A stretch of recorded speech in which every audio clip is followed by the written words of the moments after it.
యాప్లో అందరం బాధితులం నష్టపోయి దీపక్ అన్నను పిలవడం జరిగింది. దీపక్ అన్న దాని గురించి కొంచెం మీకు వివరణ ఇస్తారు మరియు దీనిపై కఠినంగా చర్యలు తీసుకోవాలని మేము దీపక్ అన్నను కోరడం జరిగింది. నమస్కారం. బీసీఐ అనేది ఒక ఫ్రాడ్ యాప్. గతంలో బీసీఐ పట్ల అవగాహన లేకుండా మన ఆదివాసీ మరియు గిరిజనులు మరియు ఎస్సీ సోదరులు అందరూ నాన్ ట్రైబల్స్ కూడా ఇందులో పెట్టుబడి పెట్టడం జరిగింది. మరి ఏజెన్సీ ప్రాంతాల్లో సైబర్ నేరగాళ్ళు ఈ తరహా మోసాలకు పాల్పడుతున్నారు.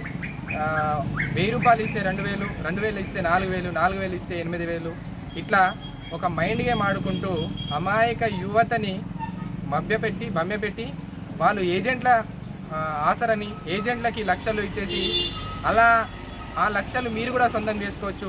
మీరు 50 మందిని జాయిన్ చేస్తే నెలకి 20,000 వస్తాయి. మీరు 100 మందిని జాయిన్ చేస్తే 40,000 వస్తాయి.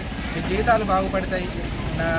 దగ్గర 50 సంవత్సరాల అనుభవం ఉంది అనేసి ఈ విధంగా గ్రూప్స్లో మెసేజ్లు చేస్తూ ఎవరైతే ఫ్రాడ్ చేశారో ఏజెంట్లు ఖచ్చితంగా దీని మీద మీరు స్పందించాలి. ఎందుకంటే మీ యొక్క పెట్టుబడి చూసి నిరుపేద యువకులు మాకు కూడా డబ్బు వస్తే బాగుంటుందని ఒక ఆశతో మాత్రమే వేశారు. ఇక్కడ ఎవ్వరు వేసినా ప్రతి ఒక్కరూ తెలియక వేయలేదు. ఒక ఆశతో మా ఫ్రెండే ఇచ్చాడు, మా ఫ్రెండ్ నమ్మకంతో, మా ఫ్రెండ్స్ ఉన్నప్పుడు నేనెందుకు బాధపడాలని ఒక నమ్మకంతోనే ఇచ్చారు. కాబట్టి మీరు నేషనల్ టీంలో ఉన్నారు, స్టేట్ టీంలో ఉన్నారు, మీకంటూ ఒక టీం ఉంది కాబట్టి మీరు స్పందించాలా.